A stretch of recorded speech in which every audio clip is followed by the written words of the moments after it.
ಏರ್ಪೋರ್ಟ್ಗೆ. So ಇನ್ನೊಂದು ಕಡೆಯಲ್ಲಿ ಕೇಂದ್ರ ಸಚಿವ ವಿ ಸೋಮಣ್ಣ ಹಾಗೆ ಡಿಸಿ ಕೂಡ ಅಲ್ಲಿ ಡಿಸಿ ಬಸವರಾಜ್ ಅವರು ಕೂಡ ಸ್ಥಳಕ್ಕೆ ಆಗಮಿಸಿದ್ದಾರೆ.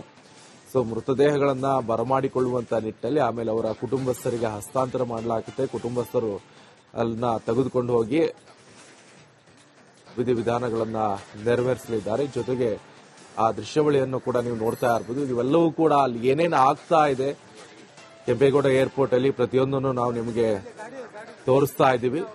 ಇವೆಲ್ಲವೂ ಕೂಡ ಲೈವ್ ನೇರ ದೃಶ್ಯಾವಳಿ. ಇವೆಲ್ಲವೂ ಕೂಡ ಅವರ ಕುಟುಂಬಸ್ಥರು ಇರ್ಬೋದು, ಅವ್ರನ್ನ ಅಲ್ಲಿ ಬರಮಾಡಿಕೊಳ್ಳುವಂತ ನಿಟ್ಟಿನಲ್ಲಿ ಸಾಕಷ್ಟು ಮಂದಿ ಕೂಡ ಅಲ್ಲಿ ನೆರೆದಿದ್ದಾರೆ.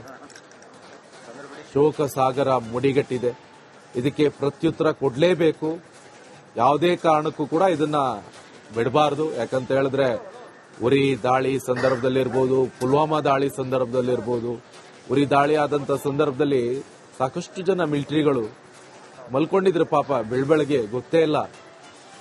ನಿದ್ದೆಯಲ್ಲಿರುವಂತ ಸಂದರ್ಭದಲ್ಲಿ ಪಾಪಿ ಉಗ್ರರು ಆ ಉರಿ ಮೇಲೆ ದಾಳಿಯನ್ನು ನಡೆಸಿ ಸಾಕಷ್ಟು ಜನ ಮಿಲಿಟರಿಯನ್ನ ಕೊಂದಿದ್ರು. ಪುಲ್ವಾಮಾ ದಾಳಿ ಇರಬಹುದು, ಏರ್ ಸ್ಟ್ರೈಕ್ ಇರಬಹುದು.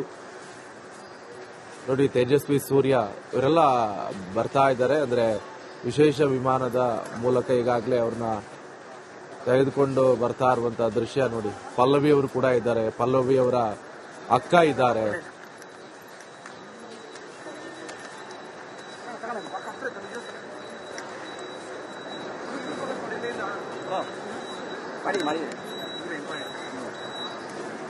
ನೋಡಿ, ಆ ದೃಶ್ಯದಲ್ಲೂ ಕೂಡ ಗಮನಿಸ್ತಾ ಇರಬಹುದು ನೀವು.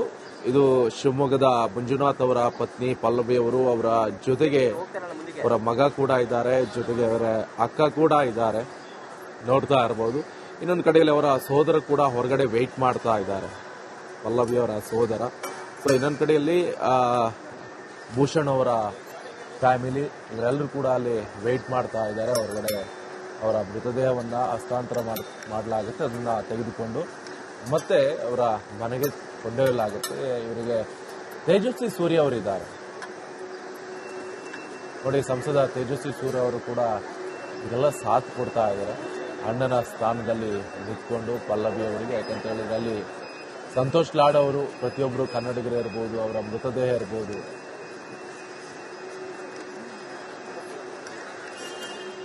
ಸಹೋದರನ ಸ್ಥಾನದಲ್ಲಿ ನಿಂತ್ಕೊಂಡು ಅವರಿಗೆ ಸಹಾಯ ಮಾಡ್ತಾ ಇರುವಂತ ದೃಶ್ಯ.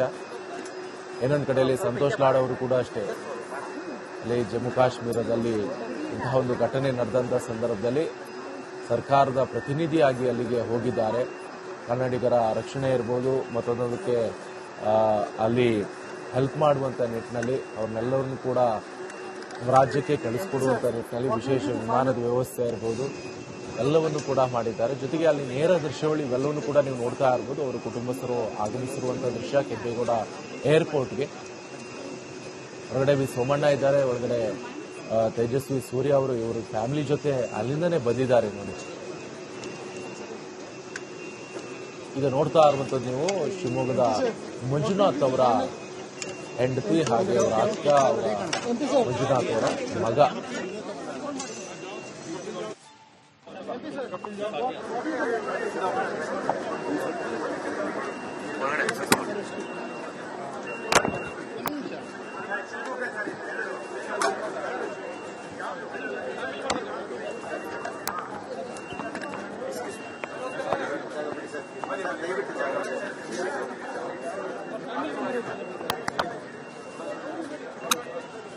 ನೋಡಿ, ದೃಶ್ಯವನ್ನ ಗಮನಿಸ್ತಾ ಇರ್ಬೋದು. ಒಂದ್ ಕಡೆಯಲ್ಲಿ ಎಲ್ಲರೂ ಕೂಡ ಈಗ ಬಸ್ ಅನ್ನ ಹತ್ತಿದ್ದಾರೆ. ಆ ದೃಶ್ಯವನ್ನ ನಿಮಗೆ ತೋರಿಸ್ತಾ ಇದ್ದೀವಿ. ಇನ್ನೇನು ಮೃತದೇಹವನ್ನ ಹಸ್ತಾಂತರ ಮಾಡಲಾಗುತ್ತೆ.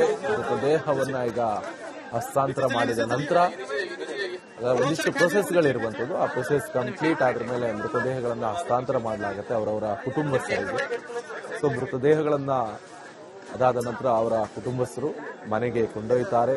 ಅಲ್ಲಿ ಅಂತಿಮ ವಿಧಿವಿಧಾನವನ್ನ ನೆರವೇರಿಸಲಿದ್ದಾರೆ. ಶಿವಮೊಗ್ಗದ ಮಂಜುನಾಥ್ ಅವರ ಕುಟುಂಬ ಈಗ ಆಗಮಿಸಿರುವಂತಹ ದೃಶ್ಯವನ್ನ ನೀವು ಗಮನಿಸ್ತಾ ಇರಬಹುದು. ಮಂಜುನಾಥ್ ಅವರ ಅಗಲಿಕೆ ನಿಟ್ಟಿನಲ್ಲಿ ಶಿವಮೊಗ್ಗದಲ್ಲಿ ಅರ್ಧ ದಿವಸ ಬಂದ್ ಮಾಡಲಾಗುತ್ತೆ. ಶಿವಮೊಗ್ಗದಲ್ಲಿ ನೋಡಿ, ಇದು ಭರತ್ ಭೂಷಣ್ ಅವರ ವೈಫು ಹಾಗೆ ಮಗು. ನೇರ ದೃಶ್ಯವನ್ನ ನೋಡ್ತಾ ಇರಬಹುದು. ಇದು ಭರತ್ ಭೂಷಣ್ ಅವರ ವೈಫ್ ಹಾಗೆ ಚಿಕ್ಕ ಮಗು ನೋಡಿ, ಸಣ್ಣ ಮಗು ಪಾಪ. ಇನ್ಯಾರು ಇವರಿಗೆ ತಂದೆ ಇಲ್ಲ. ಭಯೋತ್ಪಾದಕರನ್ನ ಬೇರ್ ಸಮೇತ ಕಿತ್ತಾಕ್ಬೇಕು, ಹೊಡೆದಾಕ್ಬೇಕು, ಎಲ್ಲ ಇಡೀ ದೇಶದ ಒಕ್ಕೂರ್ಲ ಬೇಡಿಕೆ ಆಗ್ತಾ ಇರುವಂತದ್ದು. ಅವ್ರನ್ನು ಕೂಡ ಬಿಡಬಾರ್ದು, ಅವ್ರನ್ನು ಕೂಡ ಹೀಗೆ ಪ್ಯಾಂಟ್ ಬಿಚ್ಚಿ ಹೊಡಿಬೇಕು ಅಂತ ಹೇಳ್ತಾ ಇದ್ದಾರೆ ಸಾರ್ವಜನಿಕರು. ಯಾವುದೇ ಕಾರಣಕ್ಕೂ ಕೂಡ ಬಿಡಬಾರ್ದು. ಕೇವಲ ಅವರಿಗೆ ಸಿಂಧು ನದಿ ನೀರನ್ನ ಬ್ರೇಕ್ ಮಾಡೋದು ಅಥವಾ ಮಗದೊಂದು ಎಕ್ಸ್ಪೋರ್ಟ್ ಮಾಡೋದು ನಿಲ್ಲಿಸೋದು ಅದೆಲ್ಲ ಅಲ್ಲ. ಅದರ ಜೊತೆಗೆ ಈ ಯಾರು ದಾಳಿ ನಡೆಸಿದ್ರಲ್ಲ, ಅವರಿಗೆ ಸಪೋರ್ಟ್ ಯಾರು ಮಾಡಿದ್ರಲ್ಲ ಕಾಶ್ಮೀರದಲ್ಲಿ, ಸುಮ್ಮನೆ ಅವ್ರು ಬಂದ್ಕೊಂಡು ಎಲ್ಲ ನಿಂತ್ಕೊಳ್ಳೋಕ್ಕಾಗತ್ತೆ? ಈಗ ನಮ್ಮ ಡಿಸ್ಟಿಕ್ಕಿಗೆ ಅಥವಾ ನಮ್ಮ ರಾಜ್ಯಕ್ಕೆ ಯಾವನೋ ಒಬ್ಬ ಹೊಸಬ್ರು ಯಾರೋ ಬಂದ್ರೆ ಇಮಿಡಿಯೇಟ್ ಆಗಿ ಗೊತ್ತಾಗತ್ತೆ. ಸೊ ಹಾಗೆ ಇಲ್ಲಿ ಯಾರು ಅವರಿಗೆ ನೆಲೆ ನಿಂತ್ಕೊಳ್ಳುವಂತ ನಿಟ್ಟಿನಲ್ಲಿ ಯಾರು ಸಪೋರ್ಟ್ ಮಾಡಿದ್ರು ಅವ್ರನ್ನು ಹಿಡ್ಕೊಂಡು ಹಾಕ್ಬೇಕು. ನೋಡಿ, ಇಂತಹ ಪರಿಸ್ಥಿತಿ ಯಾರಿಗೂ ಬರಬಾರ್ದಪ್ಪ. ಚಿಕ್ಕ ಮಕ್ಕಳಿದ್ದಾರೆ ಕೆಲವರಿಗೆ, ಅದು ಕೂಡ ಹೆಂಡತಿ ಎದ್ರೆ ಗಂಡನನ್ನ ನಿನ್ನ ಧರ್ಮ ಯಾವುದು ಅಂತ ಕೇಳಿಬಿಟ್ಟು ಸುಡ್ತಾರಂತ ಹೇಳಿದ್ರೆ ನೋಡಿ. ಕೆಂಪೇಗೌಡ ಏರ್ಪೋರ್ಟ್ನ ನೇರ ದೃಶ್ಯಾವಳಿ ಇದು. ಆ ದೃಶ್ಯವನ್ನ ನೀವು ಗಮನಿಸ್ತಾ ಇರಬಹುದು. ಒಂದ್ ಕಡೆಯಲ್ಲಿ ಅವರ ಕುಟುಂಬಸ್ಥರು ಆಗಮಿಸಿರುವಂತ ದೃಶ್ಯ.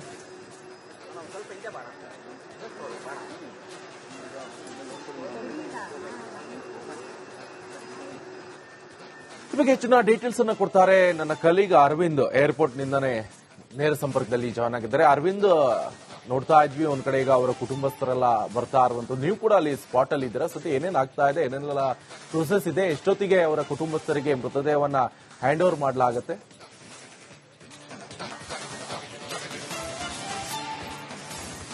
ಖಂಡಿತ ನಿಕೇಶ್, ಈಗ ಕಾಶ್ಮೀರದಲ್ಲಿ ಈ ಒಂದು ಘಟನೆ ನಡೆದಿತ್ತು. ಆ ಸಂಬಂಧ ಕನ್ನಡಿಗರಾದಂತಹ ಭರತ್ ಬೋಪಣ್ಣ ಹಾಗೆ ಮಂಜುನಾಥ್ ಏನಿದ್ರು ಅವರ ಮೃತದೇಹಗಳು ಬಂದಿರುವಂತದ್ದು ನೀವು ನೋಡ್ತಾ ಇರಬಹುದು ದೃಶ್ಯಾವಳಿಗಳಲ್ಲಿ.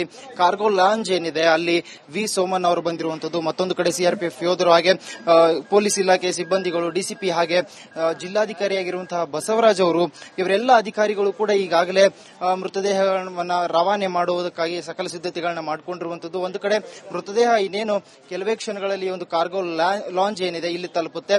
ಇದಾದ ಬಳಿಕ ಒಂದು ಕುಟುಂಬಸ್ಥರಿಗೆ ಆ ಒಂದು ಮೃತದೇಹವನ್ನ ಹ್ಯಾಂಡ್ ಓವರ್ ಮಾಡುವಂತ, ಅಂದ್ರೆ ಅವರಿಗೆ ಒಪ್ಪಿಸುವಂತಹ ಕೆಲಸ ಆಗುತ್ತೆ. ಆ ಮೂಲಕ ಅವರ ಊರುಗಳಿಗೆ, ಆ ಸ್ಥಳಗಳಿಗೆ ಅದು ಹೋಗುವಂತ ಕೆಲಸ ಮಾಡ್ತಾರೆ. ಈಗ ಸದ್ಯ ನೀವು ದೃಶ್ಯಾವಳಿಯಲ್ಲಿ ನೋಡ್ತಾ ಇರಬಹುದು, ವಿ ಸೋಮಣ್ಣ ಅವರು ಕೂಡ ಅಲ್ಲಿ ಉಪಸ್ಥಿತರಿರುವಂತದ್ದು.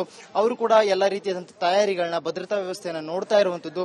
ನಾನಿಲ್ಲಿ ಮತ್ತು ಕೂಡ ಸಾರ್ವಜನಿಕರು ಕೂಡ ಈ ಒಂದು ಮೃತದೇಹಗಳಿಗೆ ಒಂದು ಅಂತಿಮ ನಮನವನ್ನು ಸಲ್ಲಿಸೋದಕ್ಕೆ ಬಂದಿದ್ದಾರೆ. ಅವ್ರನ್ನು ಕೂಡ ಮಾತನಾಡಿಸೋದಕ್ಕೆ ಪ್ರಯತ್ನ ಪಡ್ತೀನಿ.